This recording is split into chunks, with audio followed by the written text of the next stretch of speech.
Assalamualaikum warahmatullahi wabarakatuh. Semua orang boleh dengar suara saya? Boleh dengar suara saya dengan jelas? Boleh dengar, Coach? Okey, alhamdulillah. Alhamdulillahirabbil alamin. Wassalatu wassalamu ala asrafil anbiya'i wal mursalin wa ala alihi wa sahbihi ajma'in. Amma ba'd.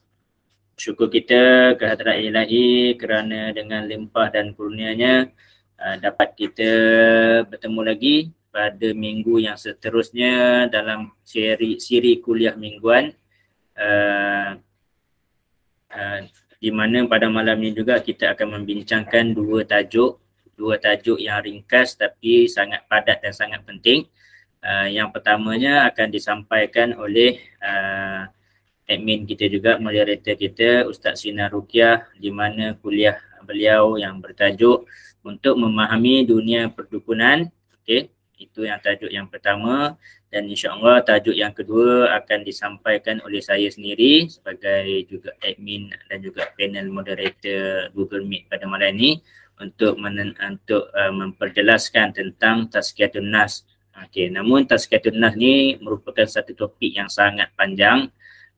Biasanya Tazkiyatun Nas ni pun dibahaskan biasanya almost 1 hari. Okay, so hari ni kita cuma nak sampaikan dalam masa 1 jam sahaja. So kita akan ambil poin-poin penting untuk pemahaman asas sahaja dulu. Okay, tanpa membuang masa dengan lebih lanjut, saya menyerahkan majlis dan mempersilakan kepada Al-Fadil Ustaz Sinar Ruqyah untuk meneruskan kuliah untuk sesi yang pertama. Okey, silakan Ustaz. Terima kasih, Coach. Assalamualaikum warahmatullahi wabarakatuh. Alhamdulillah rabbil alamin. Bersyukur kita kepada Allah kerana dipertemukan lagi pada kuliah malam ini.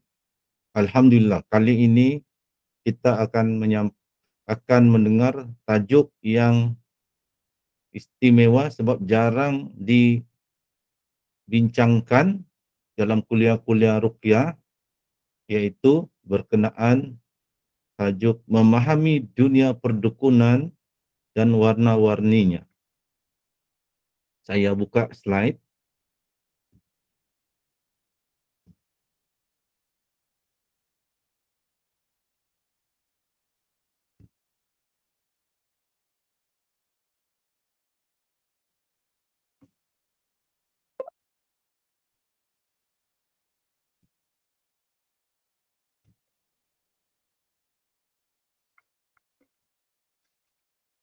Okey, kalau kita melihat kepada slide, kita akan nampak tajuk memahami dunia perdukunan dan warna-warninya, dan ada tajuk kecil bedah kitab ensiklopedia jin, sihir dan perdukunan, dan ada gambar sebuah buku di situ, sebuah kitab.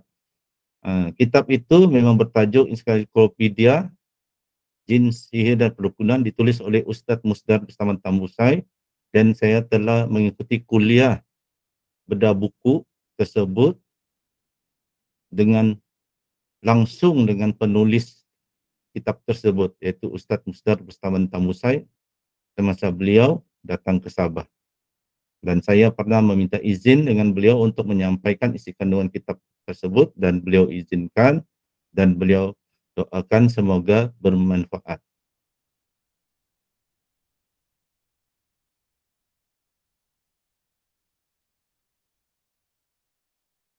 Pendahuluan dalam kuliah kita ini yang saya ingin sampaikan, kita akan membedah kitab ensiklopedia jin, sihir dan perdukunan, tulisan Ustaz Musdar Bustaman Tambusai. Kitab tersebut ada 4 bahagian atau tajuk besar, iaitu bahagian pertama memahami dunia jin secara syar'i, bahagian kedua sihir konspirasi abadi setan dan manusia, bahagian ketiga memahami perdukunan dan warna-warninya, dan bahagian keempat menutup pintu masuk setan. Untuk kuliah kali ini, kita tidak membincangkan semua bahagian tersebut. Kita hanya akan melihat bahagian kedua sahaja, iaitu berkenaan memahami perdukunan dan warna-warninya. Bahagian kedua ini terkandung juga beberapa bab. Jadi kita akan fokus kepada bahagian perdukunan, dan kita akan lihat beberapa bab daripada buku tersebut Cuma untuk malam ini, karena masa kita terhad, kita akan sampaikan secara ringkas. Kita akan ada kuliah-kuliah akan datang untuk kita akan huraikan lagi lebih lanjut tajuk-tajuk yang kita tidak bincangkan secara mendalam atau terperinci pada malam ini. Malam ini saya akan sentuh semua bab di dalam bahagian memahami perdukunan, tetapi saya tidak akan huraikan secara terperinci atau panjang lebar semua bab tersebut. Kita akan sambung bagi kuliah akan mendatang, baru dibincangkan lebih terperinci bab-bab yang tidak disentuh pada malam ini. Dan kita perlu ingat, apabila kita melihat isi kandungan buku berkenaan ensiklopedia jin, sihir dan perdukunan, kita kena faham konteks buku itu ditulis, yaitu penulis adalah orang Indonesia, seorang ustadz lulusan Universitas Al-Azhar. Ia merujuk dan mengulas pengalaman perdukunan di Indonesia, di negara Indonesia, bukan di negara Malaysia.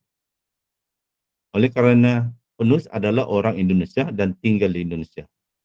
Walau bagaimanapun, kita di Malaysia boleh mengambil pelajaran daripada isi kandungan buku tersebut. Apa yang berlaku di Indonesia mungkin juga ada berlaku di Malaysia, tapi yang suasananya mungkin ada perbezaan sedikit, tetapi intipatinya mungkin ada persamaan. Di Indonesia mungkin lebih popular disebut dukun, mungkin di Malaysia lebih popular disebut bomoh dan perbomohan. Jadi kita akan fokus melihat kepada dunia perdukunan. Oke, seterusnya,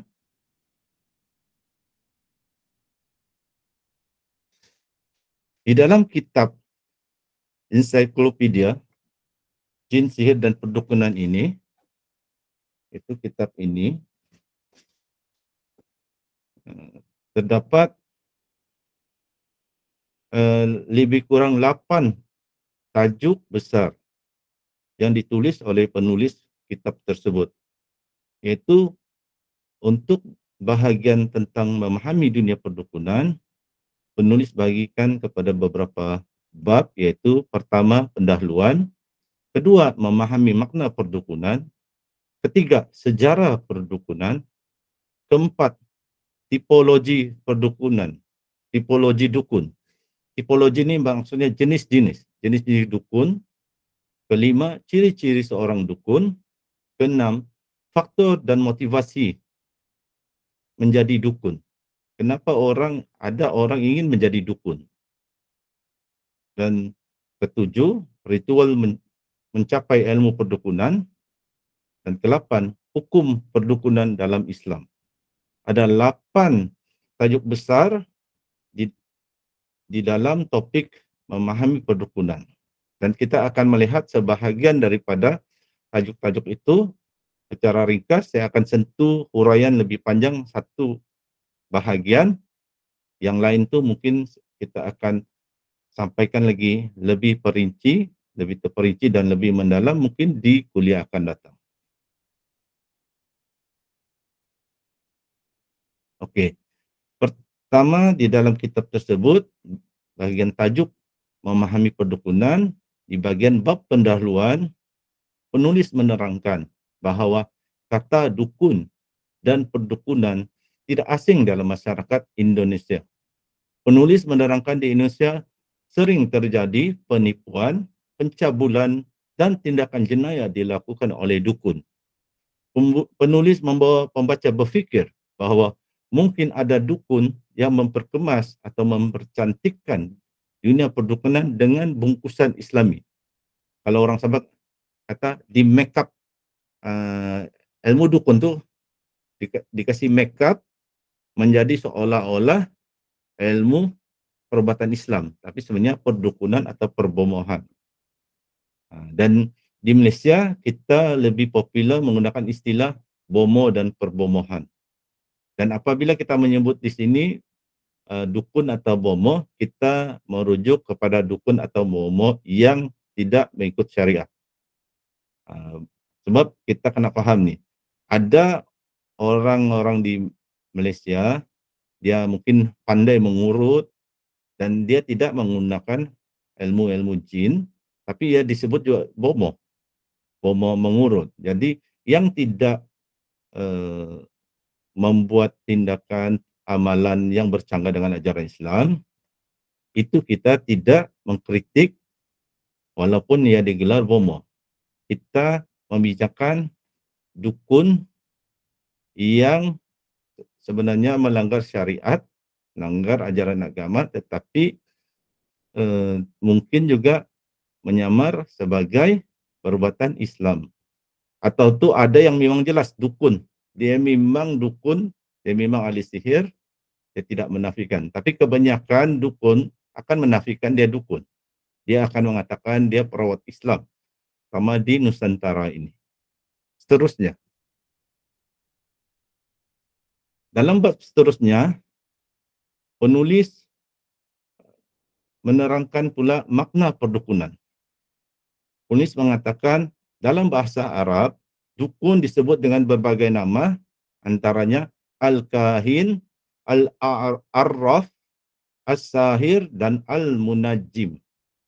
Dan kita kena ingat al-arraf, jangan silap memahami, ia bukan nama surah dalam Al-Quran. Al-Quran ada surah nama tapi Al-A'raf.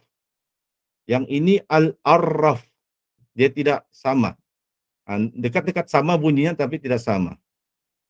Diterangkan secara ringkas, ada yang mengatakan ada perbezaan antara 4 istilah ini. Contohnya kahin adalah dukun yang terlibat dengan masalah-masalah yang terjadi pada masa akan datang. Dia meramal. Dia meramal apa yang akan berlaku kepada seseorang tersebut. Manakala pula arraf pula berurusan dengan benda-benda yang hilang. Seperti ada barang dicuri, lepas tu pergilah kepada arraf ni untuk minta tahu siapa mencuri. Maka arraf ni memberitahulah, oh laptop kamu dicuri oleh sahabat kamu sendiri. Jadi maka sahabat itu sendiri, satu sekolah, satu asrama, dibelasah, disiksa. Hanya berdasarkan pendapat orang yang meramal. Sepatutnya kalau orang tu buat jenayah, diadu kepada pihak berkuasa, biar pihak berkuasa yang menyiasat. Tapi ada orang lebih percaya dengan cakap peramal, lalu menegakkan undang-undang sendiri. Dan apa berlaku? Orang meninggal dunia kena setreka tubuh badannya. Lepas tu bila kena dakwa di mahkamah kerana membunuh, barulah risau, sebab kalau didapati bersalah membunuh akan dihukum gantung. Ibu bapa lah yang jadi susah, pergi cari lawyer, bayar berpuluh-ribu ringgit untuk membela anak mereka. Jadi berhati-hatilah dengan dukun, sama ada yang dipanggil kahin atau arraf. As-sahir itu memang jelas, iaitu ahli sihir lah. Al-munajjim pula adalah tukang tenung yang melihat kepada bintang-bintang. Kalau zaman moden ini, kalau di negara barat yang suka melihat astrologi, bintang Aries, bintang Sagittarius, bintang Cancer, bintang Scorpio. Zaman dulu pun mereka melihat kepada bintang-bintang. Sebenarnya ada manfaatnya melihat kepada bintang-bintang.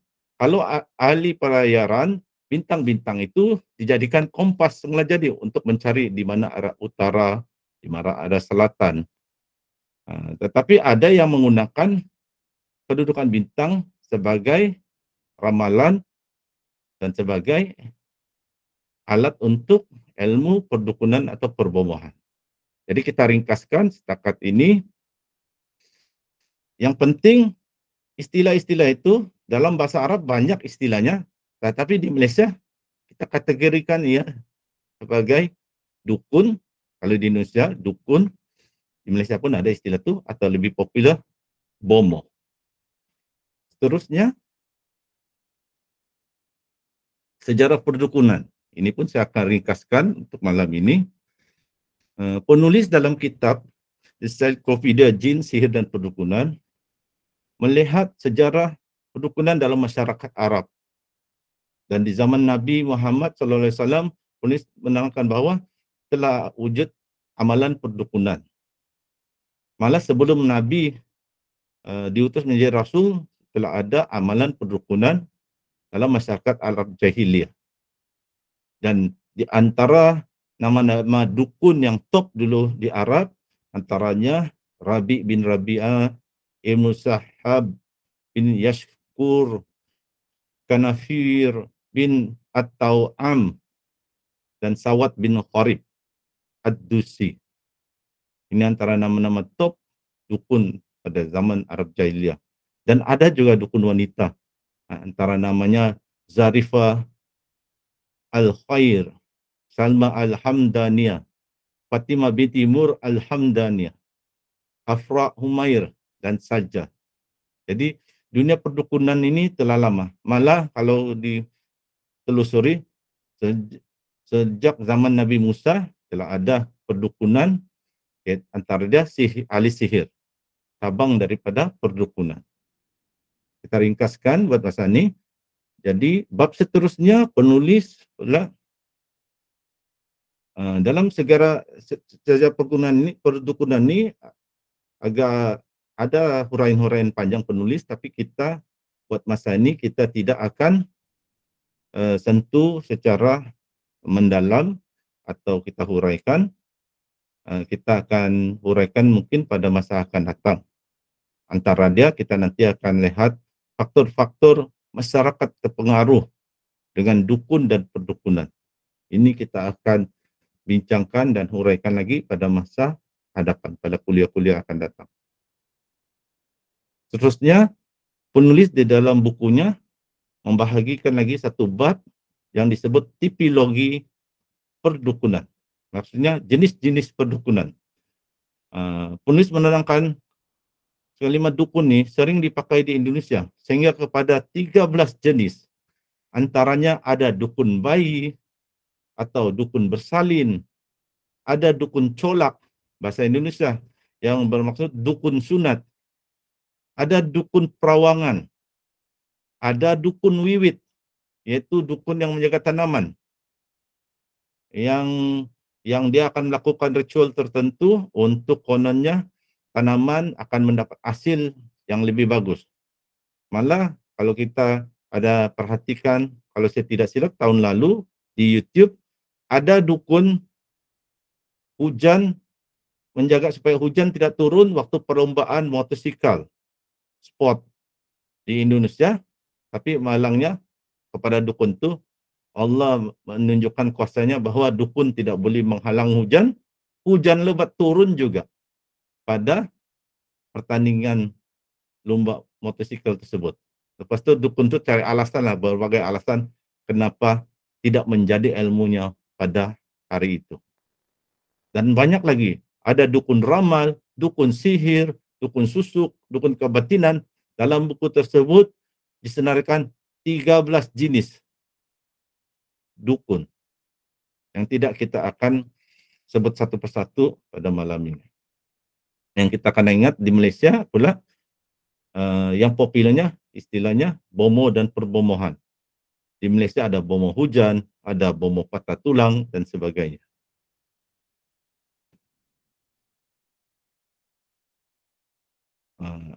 Dalam bab jenis-jenis dukun ni sebenarnya ada banyak lagi kita boleh huraikan, antaranya seperti dalam slide, tapi kita tidak akan sentuh, kita akan sentuh pada masa akan datang. Sebab ada satu topik atau satu bab itu yang saya akan huraikan lebih panjang, lebar. Yang lain ini kita ringkaskan saja dulu. Seterusnya, ada pula bab berkenaan ciri-ciri seorang dukun. Sini yang saya akan fokuskan agar jangan ada silap faham. Sebab apa yang akan disampaikan di sini boleh menjadi sensitif, boleh menyebabkan orang marah. Jadi saya perlu terangkan bahagian ini. Okey, ada beberapa ciri seorang dukun. Ada ciri-ciri yang khusus di tanah Arab, kata penulis, dan ada ciri-ciri yang umum. Antara ciri-ciri seorang dukun, menurut penulis kitab Ensiklopedia Jin, Sihir dan Perdukunan, adalah pertama, menanyakan nama pesakit dan ibunya. Nah, ini saya kena terangkan, kalau di tanah Arab, memang ciri-ciri khas dukun, tukang sihir, ia akan menanya nama pesakit dan nama ibu pesakit. Itu ciri-ciri khas di tanah Arab, di Mesir. Asal dukun, dia akan tanya itu, nama pesakit dan ibunya. Cuma kita di Malaysia tidak boleh jadikan ini sebagai kayu pengukur. Sebab di Malaysia ada persatuan-persatuan rawatan Islam yang ahli-ahlinya bila merawat juga bertanya nama pesakit dan nama ibunya. Jadi panduan ini yang terpakai di tanah Arab tidak boleh terpakai di Malaysia sebagai panduan umum. Sebab ada perawat-perawat di Malaysia memang mengamalkan bertanya nama pesakit dan nama ibunya. Tidak perlu saya sebutkan perawat dari mana, persatuan apa. Ada yang tahu, tahulah. Tapi apa yang saya ingin sampaikan, ciri pertama ini khusus di tanah Arab. Di tanah Arab, asal dukun dia akan suka tanya nama pesakit dan ibunya.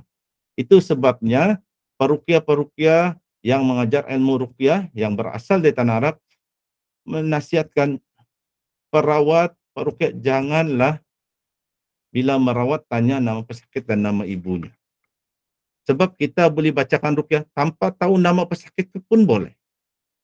Pesakit datang kita dengan ibunya, dengan bapaknya, kita rawat tanpa kita perlu tanya siapa nama dia, kita tidak tahu nama sebenar, dia cuma nama gelarannya Mat Kilau kah atau Kak Tima kah, kita baca ruqyah pun boleh. Orang tu yang penting kita memang niat orang yang berada duduk di depan kita itu kita ruqyah. Jadi itulah di negara Arab, ini pengajar-pengajarnya, guru-guru ruqyahnya tidak menggalakkan, malah bukan lagi tidak melarang perawat bertanya nama pesakit dan nama ibu. Perbahasan panjang kita tidak akan bincang kenapa yang melarang dan apa pula alasan orang yang mengatakan boleh tanya, tidak ada masalah. Cuma yang kita perlu faham, di Malaysia ciri pertama ini bukan ciri khusus di Malaysia, sebab ada perawat-perawat Islam di Malaysia juga bertanya nama pesakit dan nama ibunya. Seterusnya, antara ciri-ciri seorang dukun, ia suka menggunakan barang bekas pesakit. Pesakit datang, minta baju dalam pesakit, minta kain pesakit dan sebagainya. Malah ahli sihir pun suka minta barangan mangsa. Apabila ada orang berjumpa ahli sihir minta kenakan ilmu pengasih kepada seseorang, biasanya ahli sihir itu akan minta orang tu pergi ke belakang rumah si mangsa untuk curilah baju dalam kah, seluar dalam kah, untuk dijadikan ritual pemujaan untuk mengantar jin mengganggu mangsa agar mangsa menjadi tiba-tiba jatuh cinta kepada orang yang mengupah tukang sihir tersebut. Seterusnya, bomo atau dukun biasa meminta binatang tertentu, minta kambing hitam, minta ayam hitam, telur dan sebagainya, binatang-binatang. Dan binatang ini disembelih bukan disembelih untuk dimasak kari untuk dimakan, disembelih untuk nanti dibuang di tepi hutan dan sebagainya. Dan kita pun tidak boleh makan sebab dia disembelih atas tujuan perdukunan, bukan disembelih kerana Allah. Bila dia sembelih bukan kerana Allah, binatang itu adalah dianggap bangkai, tidak boleh dimakan oleh orang Islam. Dan seterusnya antara ciri-ciri membaca mantra, dan ada sebahagian mantra itu memang berunsur syirik. Cuma selalu strategi mereka baca mantra yang tidak difahami. Kalau mereka baca mambang kuning, mambang biru, mambang si mambang, kita tahulah mambang itu nama hantu. Atau dia kata, panaku pana marifat, ku pana gunung-gunung runtuh, ku bata pana batu-batu pecah, masih kita faham. Kadang-kadang tuh dia guna bahasa Jawa, Jawa kuno, yang kita tidak paham. Ada tuh dengar macam bahasa Arab, tapi sebenarnya bila orang Arab sendiri dengar tidak tahu apa bahasa yang dia guna. Sebab macam bahasa Arab, tapi orang Arab tidak kenal itu istilah-istilah. Sebenarnya bukan bahasa Arab. Kita tertipu. Nanti saya bagi satu contoh. Bacaan macam Arab. Tapi dia bukan ayat Quran, dia bukan doa. Sebenarnya dia menyeru jin untuk datang. Menyeru nama-nama jin. Jadi seterusnya kita melihat ciri seorang dukun, antaranya lagi meminta syarat yang tidak logik. Ini sebenarnya kalau dibincang panjang, tapi saya ringkaskan. Ada satu contoh, dia bagi syarat yang tidak logik. Dukun itu akan minta, kalau ingin dirawat atau ingin dikenakan sihir ke seseorang atau ingin carikan saya seekor tikus yatim piatu. Macam mana pesakit atau kalau dia mencari tikus. Mencari tikus senang. Tapi mencari tikus yang tikus itu adalah yatim piatu. Mama bapak tikus itu, emak bapak tikus itu sudah meninggal dunia. Macam mana nak tahu? Itulah syarat-syaratnya agak ganjil. Itu antara contoh. Dan contoh saya begini bukan direka-reka. Memang ada dukun, terutama di tanah Arab yang minta tikus berstatus yatim piatu. Dia akan minta syarat-syarat yang tidak logik. Ada tuh syarat, bila dirawat, kalau masuk ke tandas tidak boleh mendongak ke siling tandas. Kalau mendongak akan jadi sakit semula. Macam-macam lah syarat yang tidak logik. Seterusnya ciri-ciri dukun ini dia suka memperlihatkan kelebihan dia, kemampuan gaib dia. Dia ada kemampuan ini, dia boleh pesakit datang, dia boleh katakan pesakit ini sebenarnya sakit kaki, lutut sebelah kanan sakit. Kagumlah pesakit. Sedangkan pesakit itu tidak sedar bahwa dukun ini, jin dia sudah kemarin pesakit ada main bola, terjatuh, sakit lutut. Jin dia sudah tengok duluan. Itu dia ada jatuh sakit, jatuh dari bermain bola dan sakit lutut. Lepas itu jin dia terbang, jin boleh bergerak dengan pantas. Jadi terbang, pergi kepada si dukun itu, berbisiklah ke dalam telinga dukun, ke dalam hati dukun, bahwa si pesakit ini dia telah nampak jatuh, sakit lutut. Jadi dianggaplah dukun itu hebat sebab boleh meramal. Belum pun dia buka cerita tahu dah sakit apa, sakit lutut. Sebenarnya tertipu oleh dukun. Seterusnya, dukun juga memberi perkhidmatan sihir. Konon merawat orang, tapi bagi juga servis untuk menyihir. Dia kata, kamu ini sebenarnya kena sihir nih, rakan sekerja atau jiran sekampung. Kamu nak balas? Begini cara balasnya. Pengerasnya berapa 1.000 ringgit dengan kambing. Kalau tidak dapat cari kambing bermata satu, oke, ganti duit lagi, tambah lagi 1.000 ringgit. Jadi dukun ini selain kononnya merawat, tapi ia juga melakukan sihir. Dan jangan heran, dukun ini pandai baca Quran, pandai baca selawat Nabi, pandai baca doa-doa. Jangan bayangkan dukun era tahun 80-an, berbaju hitam, bertanjak, di dalam rumahnya ada tengkorak. Dukun sekarang berjubah, memegang tasbih, janggut panjang, berjubah putih, berserban tinggi. Jadi jangan terpedaya, dukun sekarang bukan macam dulu. Dukun sekarang gayanya gaya ustaz.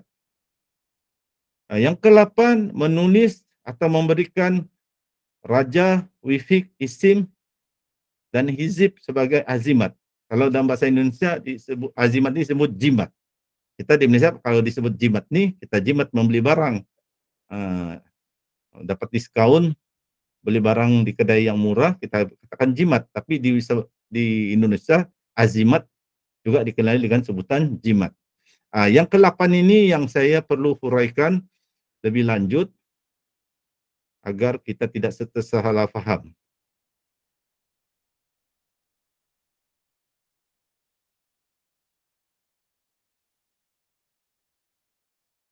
Kejap, saya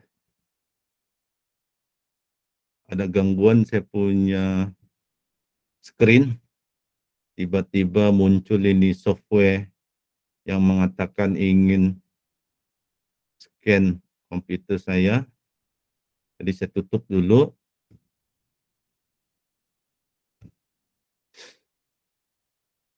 Oke. Ada beberapa istilah yang berkait rapat dengan azimat. Ada wifik ataupun wafak, ada raja, ada isim, ada izib. Istilah tersebut perlu dihuraikan agar tidak berlaku silap faham di kalangan kita. Yang disenaraikan oleh penulis dalam kitab ada 4, tapi saya menambah lagi ada 1 lagi yang kita perlu fahami, nusrah. Nusrah agar kita tidak silap faham. Tapi untuk kuliah malam ini saya hanya huraikan dulu 1 saja, yaitu hizib. Bagaimana hizib supaya kita tidak silap paham, tidak jadi pertengkaran, perdebatan di kalangan kita. Yang lain tu nanti akan diterangkan pada kuliah-kuliah akan datang. Mungkin part 2. Okey, berkenaan dengan izib. Izib adalah suatu wirid amalan atau senjata ghaib yang dianggap memiliki khasiat dan manfaat tertentu. Itu yang diterangkan oleh penulis kitab. Ulasan saya berkenaan izib ini, ia ada 2 kategori. Kita kena faham, ia ada 2 kategori. Ada hizib yang diajar oleh ulama dan ada yang diajar oleh dukun. Maka sesiapa yang ingin belajar hizib, kena pastikan dia belajar daripada guru agama yang boleh dipercayai dan jangan belajar daripada orang sakti tanpa menjelidiki latar belakang guru tersebut. Yang orang sakti ingin mengajar tu. Contoh hizib yang diajar oleh ulama ialah hizib bahar. Kita tidak ada komen, tidak ada masalah. Itu diajar oleh ulama tentang hizib tu dan makna-maknanya di dalamnya adalah jelas. Sebahagian dia adalah ayat-ayat Quran. Ada pula contoh hizib yang diajar oleh pengamal ilmu kesaktian. Antaranya banyak. Antaranya ada satu dinamakan hizib jan. Atau ada yang menyebutnya sebagai hizib jin. Kalau jan ini bapak jin. Kenapa disebut hizib bapak jin? Sebab kononnya siapa mengamal hizib tersebut, jin semua takut kepadanya. Dan dia akan terlindung. Jin-jin muslim akan datang menjaga dirinya, menjaga keluarganya, menjaga rumahnya. Adakah benar? Mari kita lihat bacaan hizib jan. Saya ambil 2 contoh. Ini kita ambil daripada internet. Kalau search memang boleh. Banyak ni boleh jumpa lafaz hizib jan. Boleh search. Antara ini adalah keratan daripada website. Itu dikatakan dia panjang, cuma saya ambil yang bahagian yang ada lafaz hizib tersebut. Dalam ni website dia katakan ini hizib jin, sebenarnya hizib ini ada kalimah perjanjian yakni qasam dengan para raja jin untuk menundukkan jin di bawahnya. Dengan jelas dalam website ini mengatakan ini adalah perjanjian dengan jin. Lepas tu dia kata lagi di bawah tu, kata guru saya kunci perintah hizib ni adalah pada bait al-waha 3 kali, al-ajal atau ajilu 3 kali dan as-sa'ah itu. Dia punya bacaan lebih kurang begini. Qasamtu alaikum ya ayyuhal jinnu wasyayatin. Ada perkataan jin dan setan di sana. Wal imaru lazi fi hadzal makani isyarifu bahin bisalamin miqdaruhu walahu muzarin. Al-waha al-waha al-waha al-ajilu al-ajilu al-ajilu as-saitu as-saitu as-saitu. Kalau tanya orang Arab sendiri pun tidak tahu. Nampak macam bahasa Arab. Dan sebagian kalau diperhatikan orang yang tahu bahasa Arab mungkin ada ayyuhal jinnu, memang ada makna dalam bahasa Arab, ayyuhal jinnu wasayatin, wahai jin dan setan. Dan ada yang mengkaji ilmu-ilmu macam ini, ulama-ulama mengkaji, dia kata sebenarnya ini menyuruh jin. Al-Waha itu nama jin, tidak ada nama Allah dalam 99 Asmaul Husna. Nama Allah Waha, tidak ada nama Allah Al-Ajilu dalam 99 Asmaul Husna, dan tidak ada As-Saitu. Itu adalah nama-nama jin. Tapi yang mengajar ilmu ini dia akan kata ini nama malaikat. Ini nama Allah, tapi dalam bahasa Ibrani. Bahasa Ibrani ini adalah bahasa Yahudi. Dia akan bagi alasan ini nama Allah, tapi dalam bahasa Ibrani. Kalau kita ingin berzikir, baguslah sebut nama Allah dalam bahasa Arab. Ya Rahman, Ya Rahim, Ya Malik, Ya Latif. Kenapa mau sebut dalam bahasa Yahudi? Dan ada katakan ini nama malaikat, ada katakan ini nama jin Islam. Kita tengok lagi satu contoh. Lebih kurang sama juga bacaannya. Ini dia petikan dari website tertentu. Dan dia terangkan, hizib ini diamalkan sebagai wirid setelah ditirakati. Ini bahasa Indonesia. Puasa 7 Senin, 7 Kamis. Dan selama puasa itu amalan wiridnya dibaca 3 kali setiap usai solat dan minimalnya dibaca 3 kali dalam 1 hari dan 1 malam. Untuk seterusnya, hizib ini dijadikan wirid rutin dan dibaca ketika digunakan untuk mengobati orang yang diganggu jin. Dia katakan ini boleh jadi bacaan untuk merawat orang diganggu jin. Tapi di hujung perenggan itu dikatakan seseorang yang mengamalkan Hizbul Jan diyakini secara tidak langsung ia berkodam dengan jin yang kerana dirinya bahkan lingkungan sekitarnya seperti rumahnya akan didatangi jin muslim yang baik. Terus terang pengamal ini mengatakan akan didatangi jin, cuma ya kata yang datang cuma jin Islam yang baik katanya. Jadi ini contoh lafaz. Kalau lafaz begini kan, siapa pernah mengikuti dari mula kita punya kuliah mingguan nih, antara ciri-ciri lafaz untuk ruqyah syariah, mestilah lafaz itu difahami maksudnya. Tidak boleh baca saja, boleh baca doa dalam bahasa Cina, bahasa Jepun, bahasa Turki, tapi mesti difahami. Kalau kita orang Melayu, orang sini berbahasa Melayu, Nusantara, kalau kita dikasih satu bacaan, bahasa kuno jauh, bahasa Jawa kuno, bahasa Jepun, kita mesti tahu makna dia. Makna dia baguskah, tidak bagus. Yang ini tidak tahu makna. Sebenarnya dia memanggil jin. Al-Wahani adalah nama jin, Al-Ajilu nama jin, Al-Saitu nama jin. Jadi berhati-hatilah. Tapi itulah kita tidak boleh terus menuduh asal hizib salah. Ada hizib yang diajar oleh ulama, ada hizib yang diajar oleh dukun. Oke, kita ringkaskan setakat ini. Kita terus pergi kepada bab lain yang ditulis oleh penulis. Adalah satu bab dia mengatakan faktor seseorang menjadi dukun. Ini pun saya tidak akan huraikan secara terperinci malam ini, sebab malam ini kita akan berakhir lebih awal, sebab ada moderator kita ada urusan tertentu, jadi kita akan berakhir awal, jadi saya akan ringkaskan penyampaian pada malam ini. InsyaAllah kita akan, kuliah-kuliah akan datang, kita akan melihat lagi balik dunia perdukunan ini, dan kita akan kupas topik-topik yang kita tidak kupas secara lebih mendalam pada malam ini. Jadi yang untuk tajuk ini yang bab ini faktor dan motivasi menjadi dukun, saya ringkaskan saja.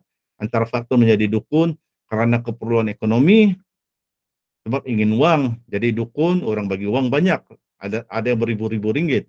Setelah lama sakit, tidak kunjung sembuh, lepas itu dapat ilham dari mimpi, ada orang mengajar dalam mimpi, atau jumpa seorang dukun lain, sembuh, obat dia, lepas itu dia belajar dengan dukun itu, jadilah juga ya dukun.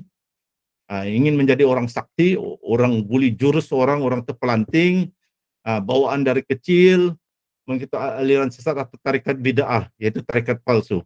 Saya tidak akan huraikan panjang lebar, nanti di sesi-sesi akan datang, kuliah-kuliah akan datang, mungkin baru disentuh lagi, perkara-perkara ini dihuraikan lebih panjang dan lebih mendalam lagi. Jadi seterusnya, ada bab pula tentang ritual mencapai ilmu perdukunan.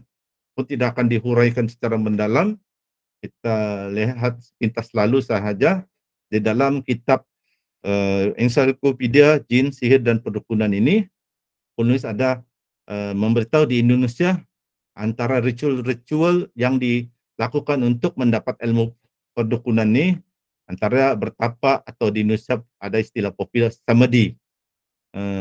Sebenarnya dia istilah ini asalnya daripada Hindu. Hindu dia sebut, kalau dalam yoga disebut samadhi, S-A-M-A-D-H-I. Bila sudah sampai ke Indonesia, terutama macam di Bali gitu, dia bertukar sedikit istilah di Nusantaranya jadi semedi. Ada pula mandi kembang atau berendam. Saya tidak akan huraikan panjang lebar malam ini. Ada puasa bid'ah, ada ruatan. Ruatan ni lebih kurang maksudnya macam buang sial lah. Buang sial. Tapi sebenarnya bukan buang sial, menambah sial lagi kalau belajar ilmu perdukunan. Dan berzina. Ini zina, nantilah kita akan huraikan. Tapi memang ada dukun-dukun nampak gaya ustaz ni, tapi dia punya ritual, kadang-kadang ada ritual dia tu ayah berzina dengan anak, ibu berzina dengan anak. Kita tidak terfikir, tapi boleh berlaku dan pernah berlaku. Jadi kita tidak akan bincang secara panjang lebar, kita tengok poin-poin dia saya dahulu malam ini, mungkin akan datang baru kita huraikan, atau di sisi soal jawab mungkin kita boleh huraikan lebih sedikit lagi lah tambahan. Jadi penulis juga menerangkan dukun-dukun di Indonesia ini suka mengiklankan diri, suka iklan di website, internet, Facebook, dan apabila mereka mengiklankan diri sebagai perawat Islam.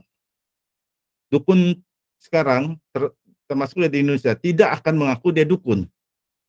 Dia berbeza. Kalau di Arab, kalau dapat ditangkap dukun ini, dia mengaku dia dukun. Tapi di Nusantara ini kena tangkap, bila kena tanya dia tidak dukun, dia marah. Kalau dia kata dia kena fitnah. Tapi kita bukan memfitnah orang. Kita belajar ciri-ciri dukun. Kita tengok ciri-ciri itu ada pada dia atau tidak. Kalau tiada pada dia bukan dukun lah. Kalau ada pada dia, kemungkinan dia dukun. Contohnya dia merawat dengan selalu memberi azimat. Jadi biasa kalau merawat dengan memberi azimat, ada kotak-kotak, ada petak-petak, tulisan-tulisan, mungkin dia dukun lah. Itu nanti kita akan uraikan pada kuliah-kuliah akan datang lah, tentang dukun yang memberi azimat dan sebagainya. Jadi hukum perdukunan dalam Islam pun ada dihuraikan oleh penulis dalam kitab Ensiklopedia Jin, Sihir dan Perdukunan, tapi kita tidak akan sentuh secara mendalam pada malam ini. Kesimpulannya, hukum perdukunan dalam Islam adalah haram.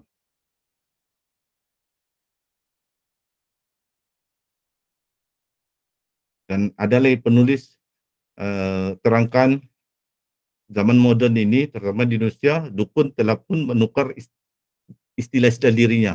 Ada yang digelar paranormal, mentalis, energy healer, spiritualis, yang kita tidak akan huraikan panjang lebar pada malam ini. Jadi, kita sampailah kepada penutup kuliah kita, yang kita boleh simpulkan, dunia perdukunan perlu diwaspadai sebab ia telah berakar umbi dalam budaya masyarakat. Namun kesannya kepada penganut agama Islam adalah besar. Iblis dan tenteranya pandai mempengaruhi manusia agar mempelajari ilmu perdukunan dan mengamalkannya dengan beberapa istilah-istilah ilmiah dan moden. Para peruqyah dan penuntut ilmu ruqyah syariah perlu mengelakkan daripada mencampurkan ilmu ruqyah syariah dengan ilmu-ilmu yang bercanggah dengan akidah dan juga ilmu yang meragukan, iaitu ilmu yang subhan.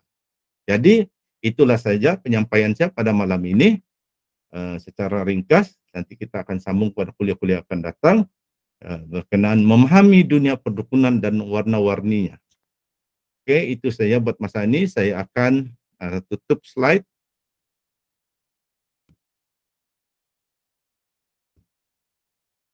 Oke, dengan ini saya kembalikan majlis ini kepada Coach Kamarul Azli. Silakan Coach.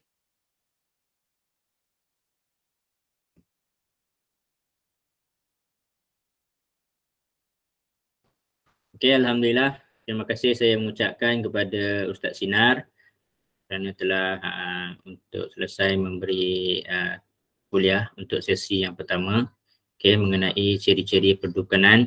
Perkara-perkara ini sangat penting sekarang sebab sekarang ni kalau secara umumnya di media sosial terlalu banyak di media sosial, terutama sekarang ni TikTok semakin trending. Terlalu banyak orang claim itu adalah rawatan Islam, tapi hakikat sebenarnya mereka jauh daripada landasan rawatan Islam tu yang sebenar. So bila kita sebut sebagai rawatan Islam, kita kena berpegang yang paling kuat sekali Al-Quran dan Sunnah dan juga ijma' ulama'. Ini antara yang perkara yang paling asas sekali. So kaedah rawatan tu bila kita sebut sebagai rawatan Islam, mestilah berpandukan yang pertama sekali Al-Quran, yang keduanya Al-Hadis ataupun sunnah-sunnah Rasulullah. Kemudian kita mengikut amalan-amalan para sahabat, para tabi'in, para guru-guru dan ulama'. So setiap perkara, setiap teknik, setiap kaedah biasanya mestilah ada perincian-perincian dan perbahasan daripada guru-guru dan ulama'. So dia tak akan jadi tiba-tiba saya mencipta satu kaedah baru dan sebagainya. So dia perlulah ada perbahasan-perbahasan terutama dari segi ulama' lah, sebagai rujukan kita. So saya akan masuk kepada topik yang kedua, iaitu Tazkiyatun Nas. Apa yang kita nak maksudkan dengan Tazkiyatun Nas? Kenapa saya mengatakan bahawa Tazkiyatun Nas ini sangat penting dalam aspek untuk sembuh. Sebelum ni saya pernah share juga carta pai ni, Powerful Ruqyah, di mana 70% kesembuhan adalah datang daripada Tazkiyatun Nas, penyucian jiwa. Kemudian 15% adalah daripada hijrah, perubahan diri yang pesakit buat, daripada bermalas-malasan kepada orang yang lebih rajin, daripada orang yang lambat solat, dia segerakan solat. 10% adalah daripada ruqyah mandiri, iaitu amalan pesakit itu sendiri. Manakala terapi 5% ni adalah bantuan daripada perawat. So pesakit yang datang jumpa saya hanya terapikan rawatan ruqyah dan hanya kekuatan saya untuk terapi itu hanyalah 5% saja yang memberi sumbangan untuk kesembuhan diri tuan-tuan dan puan-puan. So selebihnya ada 95% lagi ruang kekuatan untuk sembuh yang perlu tuan-puan explore sendiri, perlu belajar. Cuma 95% ni memang kita nampak ianya banyak, tapi jika tiada bimbingan maka semuanya tak jadi. So jumpa perawat ni, untuk perawat nak bagi sembuh pesakit tu hanyalah 5% sahaja usaha yang sebenarnya. So sepatutnya pesakit ada kekuatan usaha sebanyak 95%, di mana dia kena explore lah, dia kena belajar, kena dibimbing oleh perawat, dibimbing oleh guru supaya untuk sembuh. Dalam satu aspek yang sangat penting adalah kholbu, di mana kholbu ni lah menjadi titik, menjadi titik ataupun poin utama gangguan-gangguan jin. So kita nak tahu kholbu ni adalah di mana? Okey. Adakah kholbu ni di pemikiran kita, di otak kita, akal kita, ataupun kholbu ini adalah di bahagian jantung. Okey. So sebenarnya kholbu ini adalah ataupun titik hitam yang sering kita ada satu hadis yang bagi tahu dalam badan manusia ada seketul daging. Jika baik daging itu maka baiklah jasadnya, jika buruk daging itu maka buruklah jasadnya, ianya adalah hati. So di manakah hati? Hati yang disebut dalam hadis tu adakah hati liver ataupun hati kholbu? Okey, jantung kita. Okey, sebenarnya dia adalah kholbu kita. So bila kita sakit, bila kita cemas, kita akan dapat melihat kesan-kesan reaksinya pada degupan jantung kita. Kita takut degupan jantung kita akan menjadi kencang. Kita cemas, kita gelisah, degupan jantung kita akan menjadi tak tentu arah dan sebagainya. Sebab itulah bila kita membacakan ayat-ayat ruqyah juga, saya sangat-sangat menggalakkan pesakit mengusap di bahagian jantung, okey, supaya jantungnya menjadi tenang, supaya jantung dia menjadi tenteram. So nak baca ayat kursi pun boleh sambil mengusap-usap ataupun menepuk dada kita dengan niat, ya Allah, tenangkan hati aku, tenangkan jantung aku, tenangkan kholbu aku. Okey. Okey. So kebanyakan daripada kita banyak rosak dia punya jiwa dia, banyak rosak jiwa dia akibat akan cinta dunia. So ini bukan kata ini semua orang akan jatuh, akan ada masalah ni, masalah cinta dunia ni. Bukan kata orang-orang yang baik sahaja, bukan ada kata orang-orang yang buruk sahaja.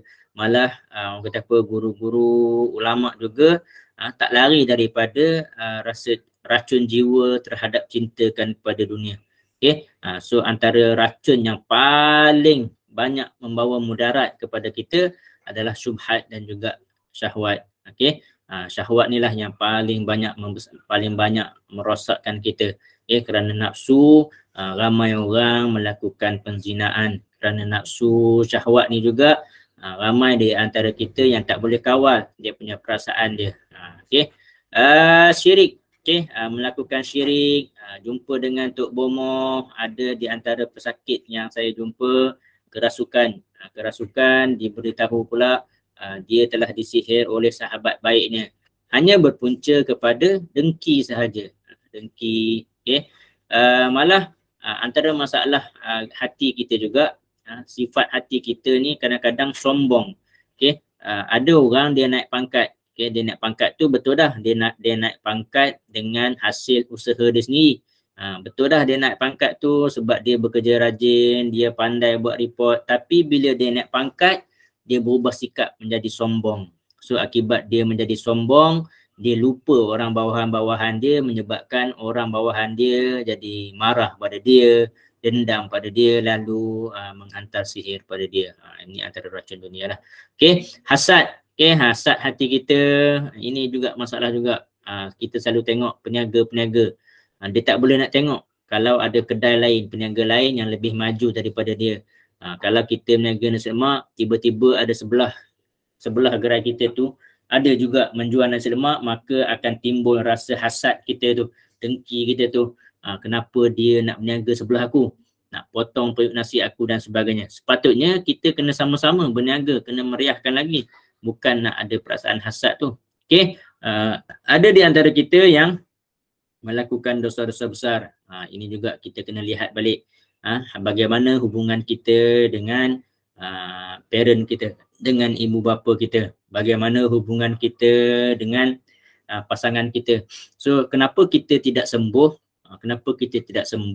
Ada kalanya disebabkan kita masih ada dosa-dosa besar terhadap ibu bapa kita. Mungkin ada ibu bapa kita yang rasa terkilan dengan kesilapan-kesilapan kita yang lampau.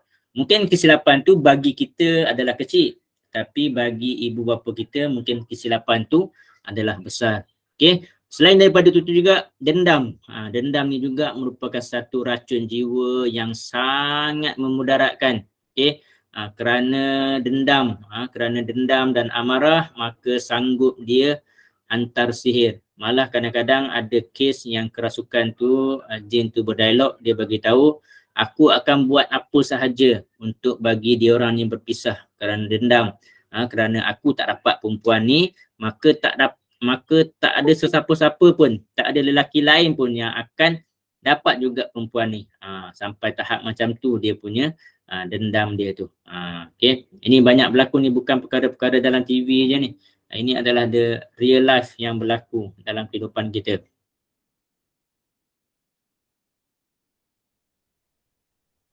Okay. Malah ada yang sampai dia rasa aku tak kisahlah kalau kata aku ni kena tangkap ke, masuk neraka ke, janji hati aku puas. Kadang-kadang na'udzubillah, dia punya kata-kata dia tu macam seolah-olah neraka ni boleh kita duduk-duduk, singgah-singgah sekejap, relax sekejap, nanti kita keluar. Dia tak tahu bagaimana peritnya seksa neraka ni. Okay. So ni tadi antara syubhat dan syahwat tadi yang saya dah ceritakan tadi. Hasad. Okay. Hasad ni dengki, dosa-dosa besar, syirik, zina, durhaka kepada ibu bapa kita, riba, dosa-dosa meninggalkan solat. Solat ni antara perkara yang saya sangat-sangat menitik beratkan untuk pesakit. Ramai di antara pesakit yang bila saya selidik dan siasat, mereka tidak solat. So bagaimana doa si perawat nak makbul kalau diri pesakit tu sendiri tidak lagi solat. Okay. Solat tu merupakan tiang agama. So maksudnya dengan solat itulah doa-doa kita akan diangkat untuk diterima oleh Allah. Tapi kalau dia memang tak solat, bagaimana nak mendapat rahmat daripada Allah Subhanahu Wa Taala? Okay. So kesan daripada perbuatan dosa tadi, antaranya terhalang ilmu. So ramai orang terhalang ilmu, terhalang rezeki ni dia rasa tak ada kaitan dengan gangguan. Sebenarnya dia terkait. Bila ada gangguan jin, bila ada gangguan terutama juga dari segi kejiwaan dia akan memberi kesan kepada kejiwaan dia, akan terkesan kepada ilmu dia susah nak masuk ilmu dan seterusnya, akan menghalang rezeki dia. So daripada dosa-dosa ni juga kadang-kadang akan membuatkan kita rasa semakin risau dan cemas. Okay. Ini kita boleh tengok jugalah contoh-contohnya dalam movie, bila ada kes-kes ataupun cerita yang tentang orang jahat membunuh seseorang, maka selepas dia membunuh orang tu, memang biasanya dalam movie akan menggambarkan hidup dia semakin gelisah, semakin tak tenang, takut sentiasa. Okay. Hidup dia bila akibat dosa-dosa besar ni, akibat banyak sangat buat dosa, akan sentiasa hidup dia ni sulit.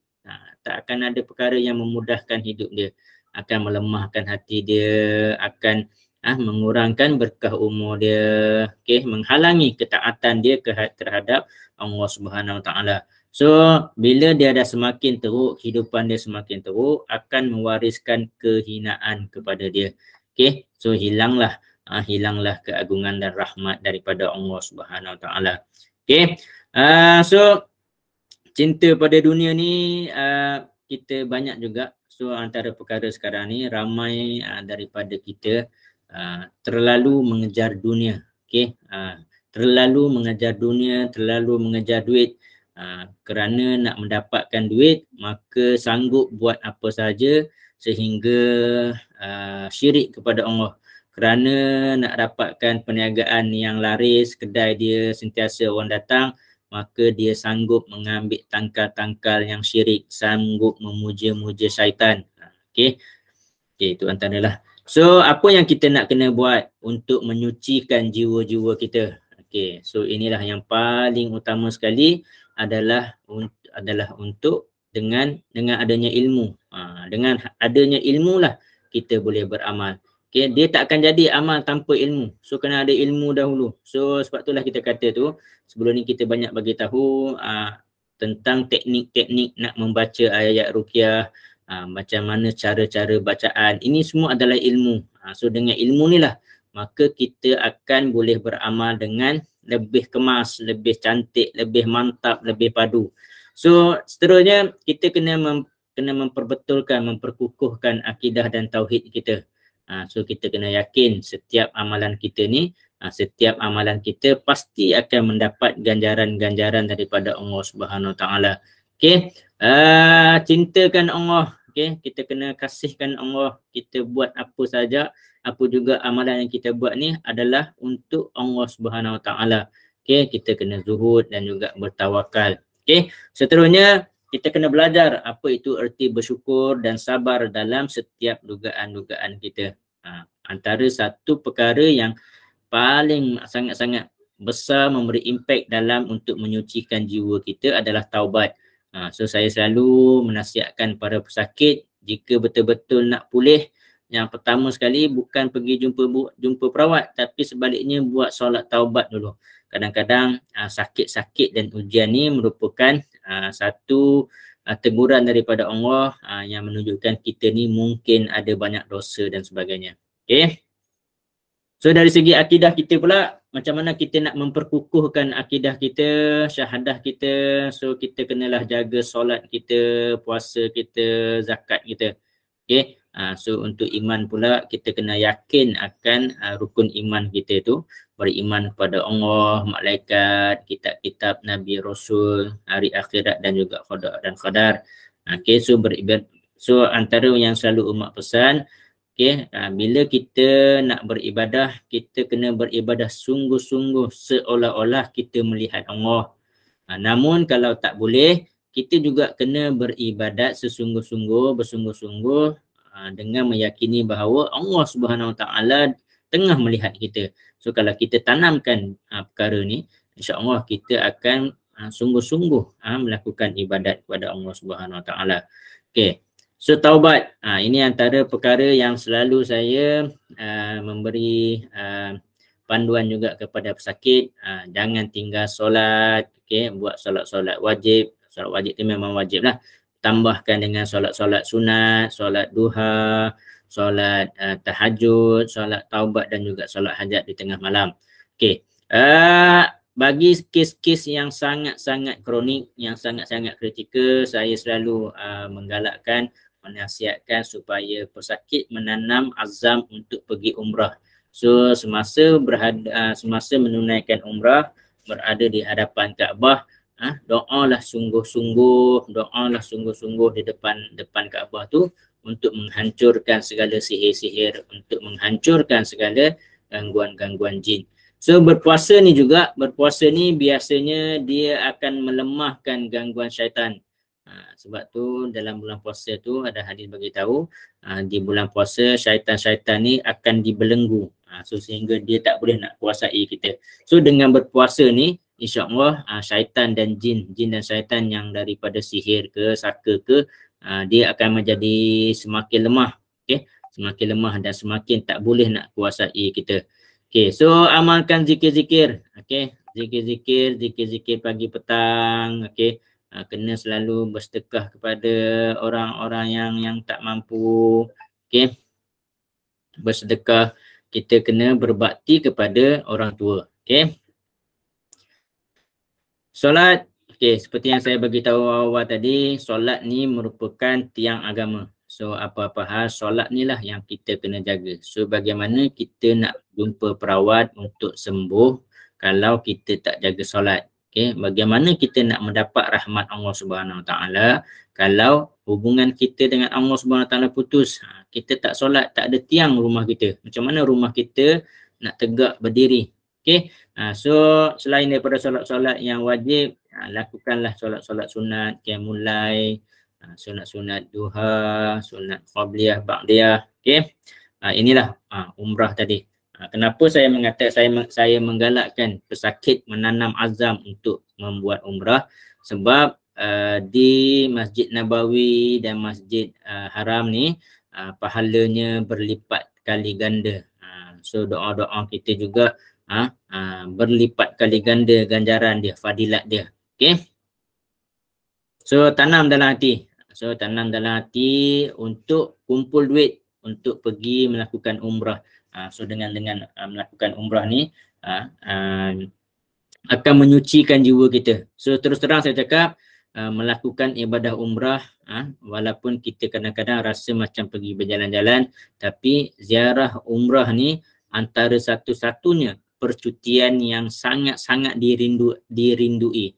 Walaupun dah 3-4 tahun dulu dia pergi umrah, bila dia tengok balik gambar kawan-kawan dia pergi mengerjakan umrah, pasti akan ada rasa rindu dan mahu pergi lagi. Okay. So seperti yang saya cakap tadi, puasa ni akan melemahkan syaitan. So kat sinilah utama dia. Tak kira lah syaitan tu terdiri daripada jin sihir ke, jin saka ke, jin santau ke. So bila kita berpuasa, kita memang akan menjaga batasan-batasan kita. Kita akan menjaga mulut kita dengan zikir-zikir. Kita akan menjaga mata kita dengan tidak melihat perkara-perkara yang merosakkan, maka ini akan menjadi satu perisai yang sangat luar biasa. Seterusnya ini akan menyeksa gangguan jin yang ada dalam badan kita. Okey. Zikir-zikir. Zikir-zikir ni antara satu perkara yang sangat subjektif. Zikirnya dia ada banyak. Apa juga zikir dia akan menjadi benteng diri kita. Tak semestinya. Kadang-kadang yang memang banyak perawat cakap, a'udzu bikalimatillahi tammati min syarri ma khalaq. Bismillahillazi la yadurru ma'asmihi syai'un fil ardi wala fis sama'i wa huwas sami'un alim. La ilaha illa anta subhanaka inni kuntu minaz zalimin. Apa juga zikir-zikir, tak kisah pun, subhanallah, alhamdulillah, Allahu akbar. Apa juga zikir-zikir bila kita bacakan dengan ikhlas, insya-Allah dia automatik akan menjadi peninding diri kita. So tak perlu nak kita risau dengan spesifik zikir. Mana-mana zikir boleh, mana-mana ayat Al-Quran boleh. Jangan risau buat tu. Tadi saya rasa macam ada nampak soalan. Sebab dia kata perawat ni bagi zikir macam ni, perawat ni bagi zikir macam ni, perawat ni bagi zikir macam ni. Adakah lain-lain? Sebabnya dia tak kisah pun zikir yang mana. Cuma kebanyakan perawat dia bagi zikir yang dia amalkan. So kalau saya sendiri, saya tak akan mengajarkan zikir-zikir yang bukan menjadi amalan saya. So dalam banyak-banyak zikir, ada zikir-zikir yang menjadi pilihan-pilihan saya. So kalau saya nak minta pesakit amal, maka saya akan mengajarkan apa-apa zikir yang memang saya sendiri amal. Saya tak akan minta pesakit buat zikir, baca zikir yang saya tak amal. Sebab zikir ni terlalu banyak. So saya juga tak mungkin nak membaca ke semua zikir-zikir tu. So kita pilihlah yang mana yang kita rasa ringan bagi kita. Okay. So insya-Allah ini adalah antara tajuk Tazkiyatun Nas. Tajuk ni dia panjang, sepatutnya kita kena mengembangkan satu persatu daripada topik ni. So insya-Allah di masa akan datang kita akan sambung lagi kuliah kita. So insya-Allah kita buka kepada sesi soalan. Jika ada soalan boleh bertanya di ruang komen ataupun nak bercakap secara direct juga boleh.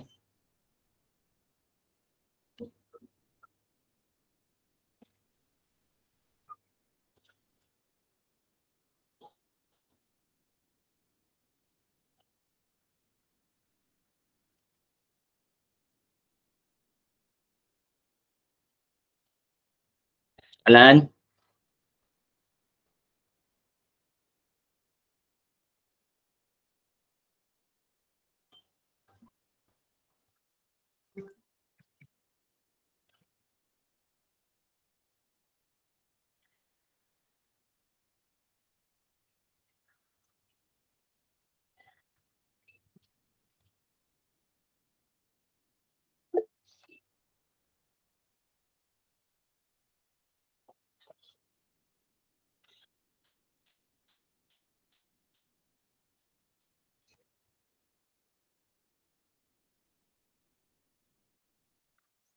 Okey, soalan ada tak situasi yang dibenarkan untuk menggunakan perkhidmatan dukun.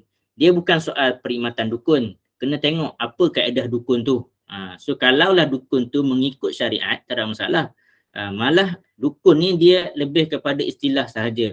So yang kita nak kena tengok apakah kaedah dia. Selagi ianya mengikut Al-Quran, tidak melakukan kesyirikan, tak ada masalah. Boleh. Rasulullah pun dah beritahu dah, selagi mana jampi serapah yang dulu-dulu tu tak mengandungi kesyirikan, tak ada masalah.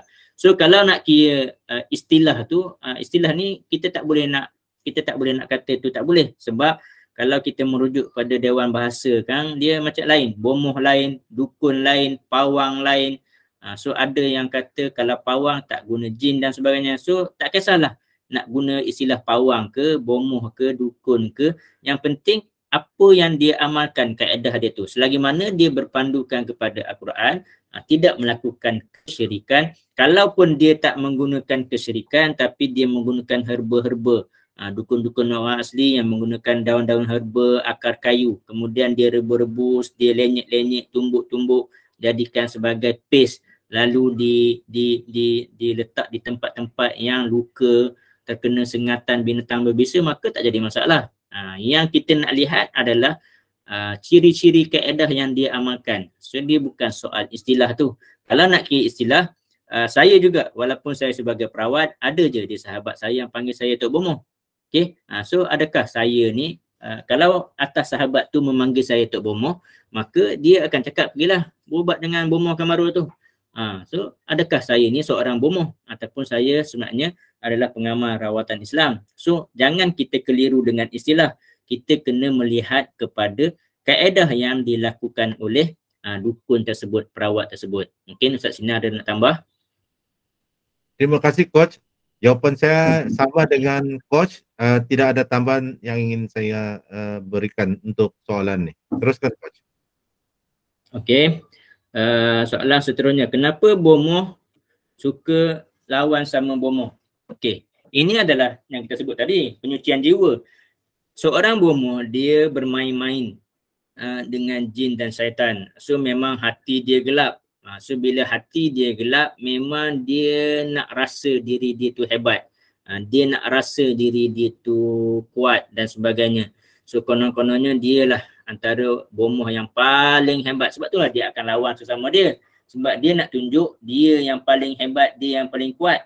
Sebaliknya, kalau tuan-tuan merujuk kepada, melihat kepada perawat-perawat ruqyah ataupun guru-guru ruqyah, ulama-ulama ruqyah, mereka tidak akan ada langsung perasaan untuk bersaing sesama sahabat. Malah mereka saling menghormati antara mereka. Sebab memang kita memang akan lihat kalau ulama-ulama ni semakin tinggi ilmu mereka, semakin zuhud, semakin tawaduk.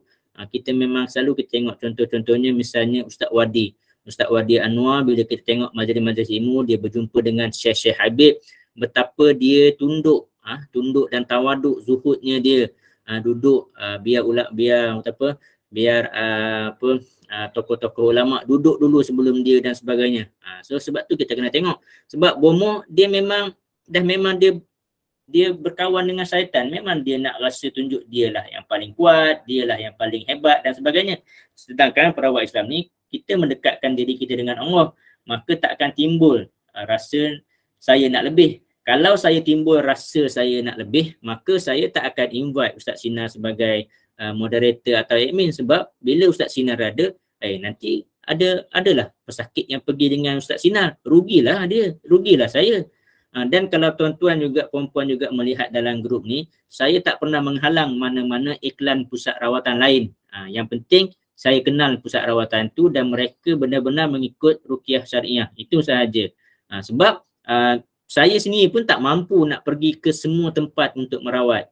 Itulah perbezaan antara bomoh dan juga perawat Islam. Mungkin Ustaz Sinar ada nak tambah?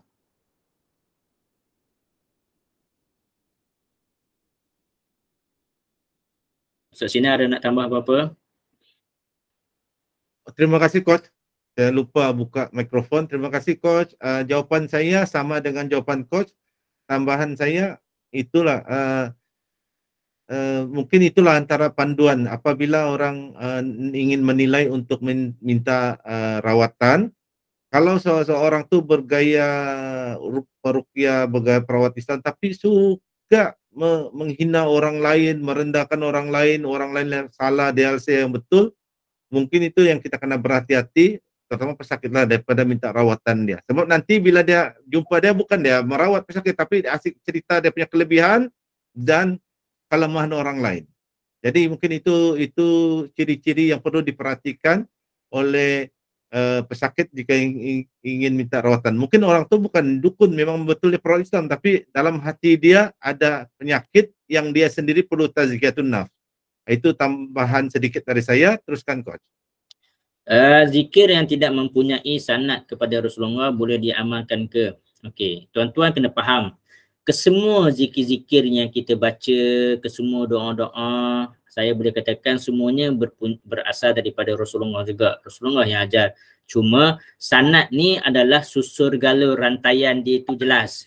So misalnya kalau yang saya mengijazahkan bacaan ayat-ayat ruqyah yang mengikut buku saya tu, saya menyinaraikan rantaian dia daripada saya naik kepada guru saya Ustaz Nazri. Ustaz Nazri ada guru dia di atas dia, guru di atas dia sampai di atas dia, di atas dia, di atas dia, sehinggalah kepada Rasulullah. So mana-mana zikir lain pun juga akan sampai ke Rasulullah, cuma dari segi susur galur daripada siapa kepada siapa itu sahaja tak jelas dan tak direkodkan. So tak ada masalah pun nak beramal dengan mana-mana ayat-ayat zikir ataupun ayat-ayat Al-Quran tanpa ijazah dan sanad. Boleh. Okey. Ustaz Sinar nak tambah? Okey, terima kasih, Coach. Soalan yang zikir yang tidak mempunyai sanad kepada Rasulullah, jika soalan itu begini, cuba bagi contoh zikir apa yang tak bersanad kepada Rasulullah tu. Sebab begini ya, itulah betul apa yang Coach kata. Sebab begini, jika zikir itu memang daripada Al-Quran, daripada hadis Nabi, zikir itu walaupun semuanya tidak ada dikatakan diijazahkan ataupun, tetapi zikir itu memang sambung menyambung memang kepada Rasulullah. Ayat Quran itu diturunkan wahyu kepada Rasulullah, diajar sehingga kepada kita. Ayat Quran itu memang bersambung ke Rasulullah. Apabila doa hadis Nabi, contohnya Bismillahirrahmanirrahim daripada hadis Nabi, A'udzubikalimatillahi tammah daripada hadis Nabi. Artinya memang bersambung kepada Rasulullah. Cuma kita kena faham, kalau dikatakan sanad yang kita mesti tahu guru kita siapa guru kita, itu dia tidak semestinya kita mengamalkan zikir hanya apabila tahu guru kita siapa, guru kita punya guru siapa, tidak perlu. Kalau kita tahu lagi baguslah, tapi kalau kita tidak tahu, kita cuma tahu guru kita siapa, guru kita Coach Kamarul, guru kita Sinar Ruqyah, atau guru kita Ustadz Sarhan. Guru dia siapa, kita tidak tahu pun, kita artinya zikir yang kita ini memang sambung, terutama zikir daripada ayat Quran dan juga hadis Nabi memang bersambung sanadnya kepada Rasulullah. Cuma kita tidak tahu saja rantaian nama-nama guru tuh. Jadi tetap boleh diamalkan. Doa-doa Bismillahirrahmanirrahim tanpa ada orang ijazahkan, tanpa orang cerita sanadnya bersambung-sambung kepada siapa, tetap boleh diamalkan. Ya, jadi dia tetap bersambung kepada Rasulullah. Kalau itulah dimaksudkan bahawa kita mesti tahu nama-nama guru baru boleh diamalkan, jawapannya tidak wajib kita tahu nama-nama guru. Kalau tahu, dapatlah sanad yang tahu, tetapi dia tidaklah siapa yang mengamal daripada buku tidaklah mengurangkan manfaat dia dapat. Sebab kalau dia baca doa, dia amalkan baca doa daripada buku, daripada doa itu hadis-hadis Nabi, lebih baik daripada orang yang kononnya terima sanad doa atau zikir tapi dia tidak pernah amalkan. Jadi itu tambahan daripada saya. Teruskan, Coach. Okey, hizib ni wujud ke ada tujuan khusus? Okey, wujud sakran boleh diamalkan ataupun tak? Okey, Ustaz Sinan dah menjelaskan tadi, hizib-hizib atau wirid-wirid atau ratib-ratib ni merupakan rantaian-rantaian zikir yang disusun oleh guru-guru dan ulama terdahulu. Rantaian-rantaian zikir ni juga sebenarnya adalah daripada doa-doa yang jelas, yang maksur, yang tak ada masalah untuk kita amalkan. Yang menjadi masalah bila dia beramal dengan hizib-hizib, ratib-ratib ataupun wirid ni dengan tujuan-tujuan yang tiba-tiba super special, menjadi kebal, mengamalkan hizib untuk membuka mata gaib, itu yang tak boleh. Sebenarnya hizib-hizib ni, hizib bahar, saya sendiri memang mengamalkan hizib bahar, saya sendiri mengamalkan ratib al-hadad, dan saya juga sendiri mengamalkan wirid as-sakran. Tak ada masalah. Yang menjadi masalah bila terlalu mengagungkan wirid hizib sehingga meninggalkan bacaan ayat ruqyah. Misalnya wirid sakran ni adalah untuk amalan diri kita. Amalan wirid sakran tu, kalau kita tengok balik dalam amalan wirid sakran, dia mengandungi doa-doa, mengandungi puji-pujian, mengandungi surah Al-Fatihah, mengandungi ayat kursi, mengandungi doa-doa untuk menghancurkan musuh. Tak ada masalah pun. Tak ada unsur kesyirikan. Yang menjadi salah kalau dia berhajat berniat amal. Dia beramal pula dengan bilangan-bilangan tertentu, hanya nak membaca wirid sakran ni pada 12:30 malam, tak boleh baca waktu lain. Itu yang menjadikan amalan tu rosak. So kalau nak baca bila-bila masa pun tak boleh. Saya sendiri pun baca wirid sakran. Kadang-kadang saya baca pagi, kadang-kadang saya baca lepas maghrib. Sebab doa-doa dia adalah jelas untuk menghancurkan musuh-musuh kita. Yang menjadi salah bila kita ada hajat sampingan untuk menjadi hebat, terbuka mata gaib dan sebagainya. Okey, itu jawapan saya. Ustaz Sinar mungkin boleh nak jelaskan. Cuma kita masa agak cepat sikit. Saya memang betul-betul nak habis pada pukul 10.45 sebab sekarang saya live di rumah saya. Saya nak ke pusat rawatan pula, ambil masa dalam 5 minit sebab saya pukul 11 ada temu janji. Okey? Okey, Coach, untuk soalan ni jawapan saya sama dengan Coach, saya tidak ada ingin membuat tambahan. Okey. Soalan yang seterusnya, Ustaz dan semua, adakah ayat 156 surah Al-Baqarah merupakan ayat bacaan ruqyah? Tuan-tuan dan puan-puan, keseluruhan ayat-ayat Al-Quran adalah boleh dibacakan sebagai ayat-ayat ruqyah. Keseluruhan Al-Quran itu penawar. So tak kisahlah ayat tu daripada surah Al-Baqarah ke, surah Yasin ke, surah Al-Mulk ke, kesemuanya boleh kita bacakan sebagai ayat-ayat ruqyah dengan niat untuk kesembuhan. So saya rasa itu jelas. Bagaimana cara untuk buang penyakit hati, takbur, riak, ujub dan sebagainya? Ini antara dua perkara. Satu, kita kena selalu masuk majlis ilmu. Kena sentiasa pergi masuk majlis ilmu, masuk daurah-daurah, masuk seminar. Paling kurang sentiasa pergi ke masjid, ikut tazkirah masjid lepas maghrib, ada kuliah maghrib. Bila kita sentiasa dalam majlis-majlis ilmu, dia akan merendahkan hati kita. Dia akan buang penyakit-penyakit takbur, riak dan wujud ni. Okey, mungkin Ustaz Sinar nak tambah.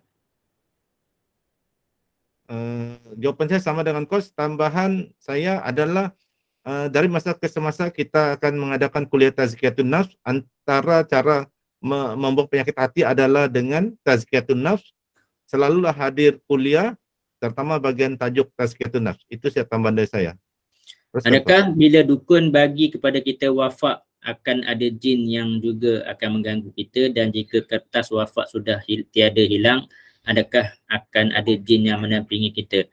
Tak semestinya juga. Ada sesengah wafak dia bagi bersama dengan jin. Ada sesengah wafak dia bagi kertas saja. Sebab bila kita dah simpan wafak, kita dah syirik. So jin tu pun dah tak nak ikut kita dah, sebab kita dah memang rosak dah amalan kita. So sama ada dah dibakar, jin tu masih ada ataupun tak, itu tak boleh juga kita nak pastikan secara jelas. Kena check case to case. So kalau tanya saya, kedua-duanya perlu buat.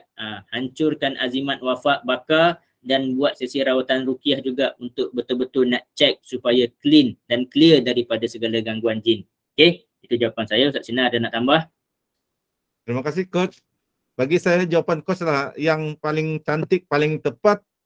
Itulah yang saya anjurkan para peserta, dengarlah nasihat Coach, terutama dengan jawapan tentang wafak ni. Itulah jawapan yang terbaik, yang tepat. Saya tidak ingin menambah lagi jawapan tu. Teruskan Coach. Okey, adakah anak seorang bomoh akan terkena tempias dari ayah dia? Apa harus dia buat? Tapi si anak banyak ke arah lain. Ke arah lain tu ke arah mana? Okey. So kalau ayah dia bomoh, memang ayah dia akan cuba untuk menarik anak dia juga untuk mewarisi ilmu bomoh dia. Okey. So kalau si anak ni, sebab tu kalaulah anak ni dia pun minat nak jadi macam ayah dia, jadi bomoh. Cuma dia minat, so dia belajarlah ruqyah supaya dia menjadi bomoh Islam. Saya sendiri pun minat nak tolong orang. Kalau ikut saya sendiri memang asalnya konon-kononnya nak menjadi seorang doktor, berhajat untuk jadi doktor. Okey, tapi apakan daya, waktu matrik pointer tak cukup, dapat 3.5 saja, 3.3 saja, tak layak untuk masuk medical course. Maka saya masuklah sebagai jurutera. Masya-Allah, tabarakallah, Allah takdirkan juga saya menjadi seorang doktor. Cuma bukan doktor medical hospital lah. Allah takdirkan saya untuk menjadi doktor ruqyah. So maksudnya kalaulah ayah dia seorang bomoh yang menggunakan jin, anak dia minat tentang rawatan, maka belajarlah, mendalamilah ilmu rawatan Islam supaya dia menjadi tok bomoh Islamik, menjadi perawat ruqyah yang mengikut syariat Islam. Itulah cadangan saya lah. Okey, sedikit penutup ulasan daripada Ustaz Sinar dan juga penutup daripada Ustaz Sinar. Okey, terima kasih Coach. Jadi yang jawapan terakhir itulah jawapan dari saya. Nanti kita boleh sambung jawapan-jawapan atau penerangan lebih lanjut pada kuliah-kuliah akan datang. Dengan ini saya ucapkan terima kasih kepada peserta yang hadir dan juga kami mohon maaf jika kami ada tersilap kata, terkasar bahasa yang boleh menyinggung perasaan tanpa yang sama ada kami sedari atau tidak sedari. Kami berbanyak-banyak terima kasih dan kami rasa bersemangat apabila ada peserta ramai, kami bersemangat untuk menyalurkan, memberikan ilmu, berkongsi ilmu kepada sahabat-sahabat yang hadir.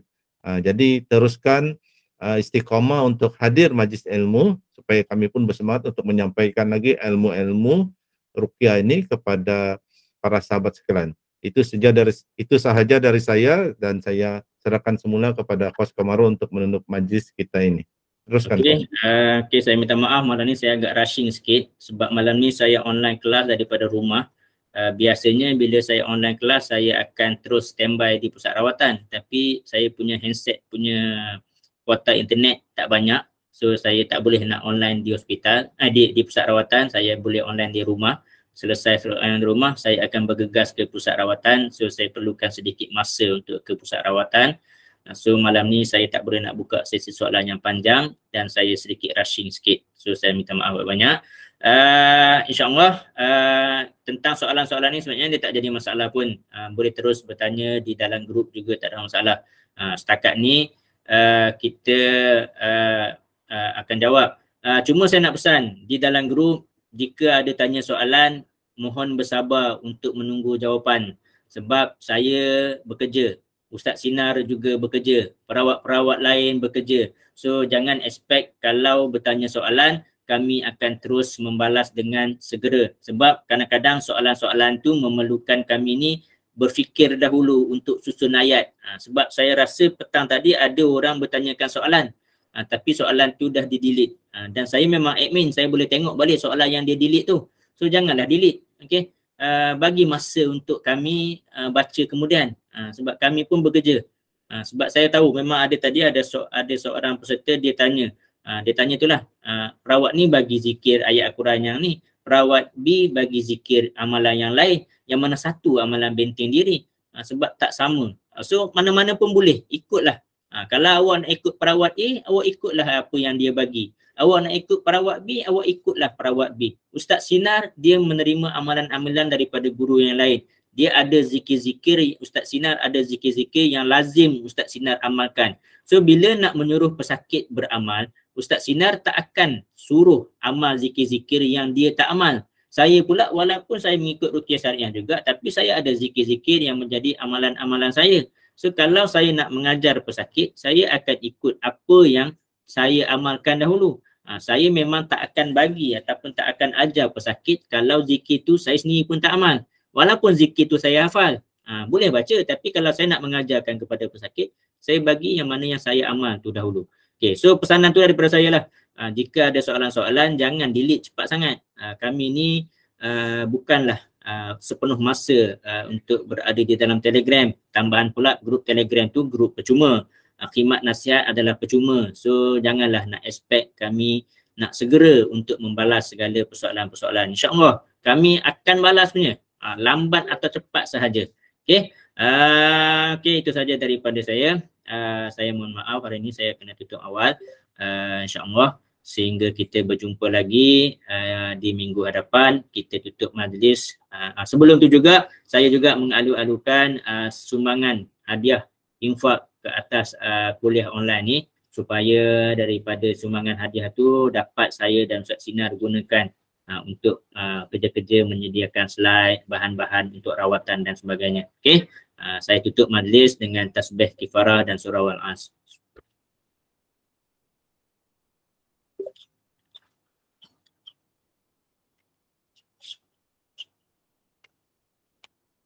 Okey,